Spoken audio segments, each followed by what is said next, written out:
Então vamos lá, né, para mais uma aula de História com a professora Angelita Queiroz. Olá, queridos alunos e alunas, bem-vindos. Então nós vamos começar o PET 3, semana 2, né? O tema dessa semana, Grécia Antiga, Nascimento da Democracia.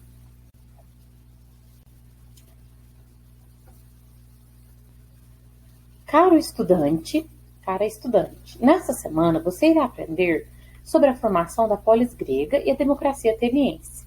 Nessa semana você deverá ser capaz de compreender a origem da democracia, a formação das cidades-estados gregas e comparar com a democracia no Brasil. Bons estudos! Apresentação. Atualmente vivemos uma democracia, ou seja, um governo em que o povo elege seus representantes para realizar decisões políticas importantes para a população. Entretanto, a democracia é um conceito bem mais antigo que o Brasil. Seu nascimento ocorre na Grécia Antiga e veremos qual foi esse processo e quais suas características. No século XII a.C., no período chamado de helenístico, a região onde hoje se localiza a Grécia era formada por comunidades agrícolas que produziam alimento suficiente para se manterem e que eram chamados de gemos. Essas comunidades eram lideradas pelo pátrio, uma espécie de patriarca que organizava as questões políticas e religiosas das comunidades. Então tinha o pater, né, que era um chefe aí político administrativo dessas comunidades, e elas eram autossuficientes, ou seja, produziam para se manter, né, tanto o alimento, quanto os utensílios, quanto também as casas, né, então produziam aí para se manter. Ao fundo nós vemos a foto aí, né, de uma como era mais ou menos uma polis grega, né, uma cidade grega, né, com os monumentos, as casas.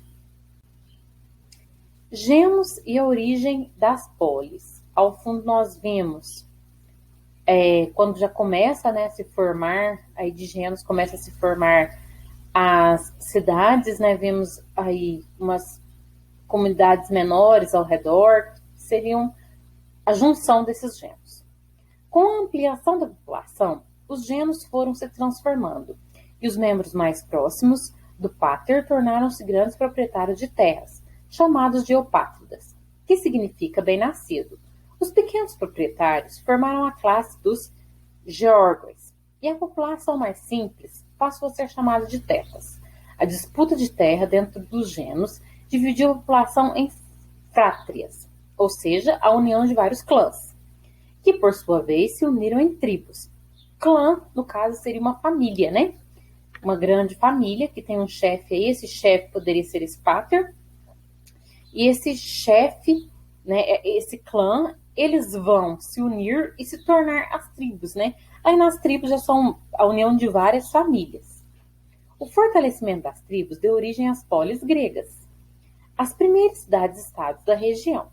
Diferentemente dos dias atuais, a Grécia não era um país, mas um conjunto de cidades independentes e autônomas, que tinham suas próprias leis. Por isso eram chamadas de polis, que mais tarde daria origem ao conceito político. Então quer dizer que essas polis eram cidades independentes, né, autônomas. Elas possuíam suas próprias leis. Cada cidade possuía uma lei diferente, um tipo de governo político, que é o que veremos mais à frente. Então, a Grécia era uma região formada por essas cidades-estados.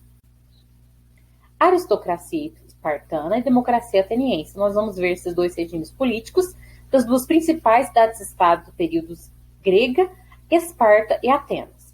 A região passou a ter várias polis, como, por exemplo, Atenas e Esparta, que possuíam estruturas políticas bastante distintas.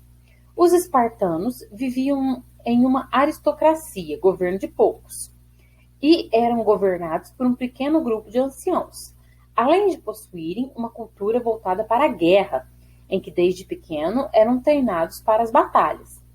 Já os atenienses adotaram um sistema político diferente, a democracia, governo do povo, em que todo cidadão tinha direito à participação política. Entretanto, eram considerados cidadãos atenienses apenas homens maiores de idade, livres e filhos de pais também atenienses, ou seja, era um poder exercido apenas por uma pequena parcela da sociedade. Aí nós vemos, né, aristocracia espartana e democracia ateniense, então quer dizer que são dois sistemas, dois regimes políticos diferentes nessas duas cidades-estados grega. A primeira, Esparta, ela adota um governo de poucos, né, um pequeno grupo de anciãos, que são pessoas mais velhas, que vão decidir a política ali daquela região, daquele local.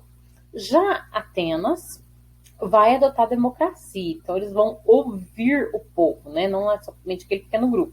Eles vão ouvir o povo, mas que povo seria esse? Seria os homens maiores, né, de idade, e que tem um certo poder. Então, não é uma pequena parcela da população, mas é uma parcela maior do que em Esparta.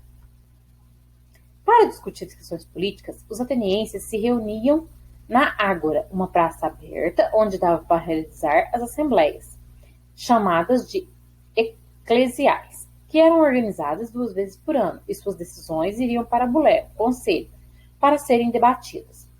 Os componentes da Bulé eram sorteados todos os anos, e somente homens acima de 30 anos podiam participar. Então a gente vê aí a Ágora, né, que era uma praça, né, aberta, onde esses homens discutiam as questões políticas, que ia para esse conselho, e somente esses homens podiam participar, levantando a mão, votando, dando aí sua opinião sobre as situações políticas daquela determinada cidade-estado. Agora vamos às atividades dessa semana 2, né, do PET 3. Sobre a democracia grega, responda. Número 1 aí.